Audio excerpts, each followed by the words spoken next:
Hi, my name is Dave and I'm going to talk to you about drafting. With my 6 years experience in civil, structural and architectural, I'm going to talk to you about what happens day to day, what the pay is like, do you have to study, and what do you expect to be working in an office.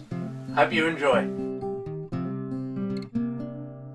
When drafting nowadays, there's very rare opportunity to draw with your hand on drawing boards and AutoCAD, because it's been so vast in the past years. There's also ArchiCAD, which is very popular, very easy to use I think, in architectural, and then you've got Revit. I won't go any further into details because you can check them out all over YouTube. Alright, day routine.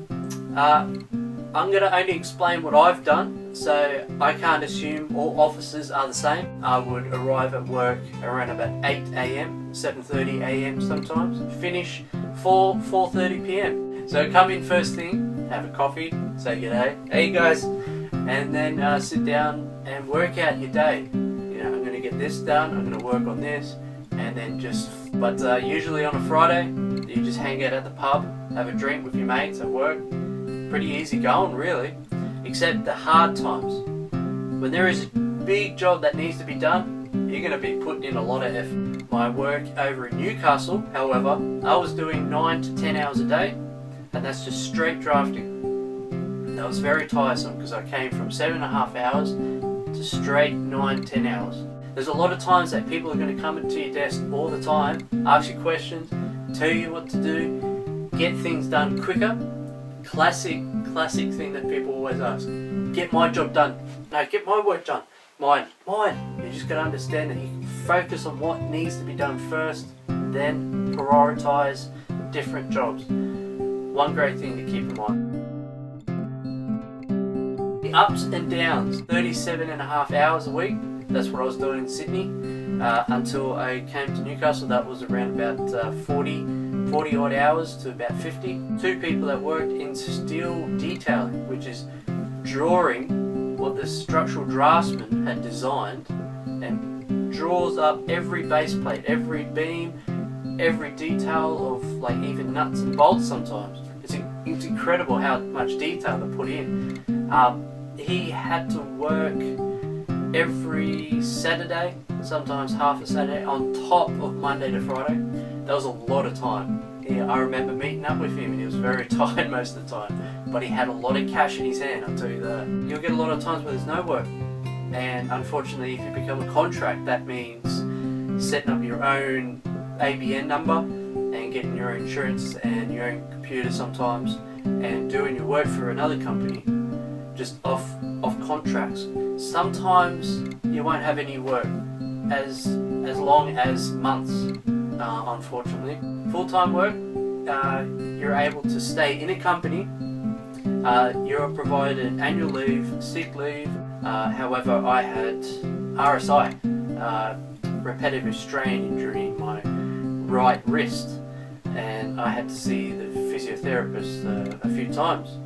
However, my work was very happy to help and allow Compo to cover it. It's really healed up, it's all gone.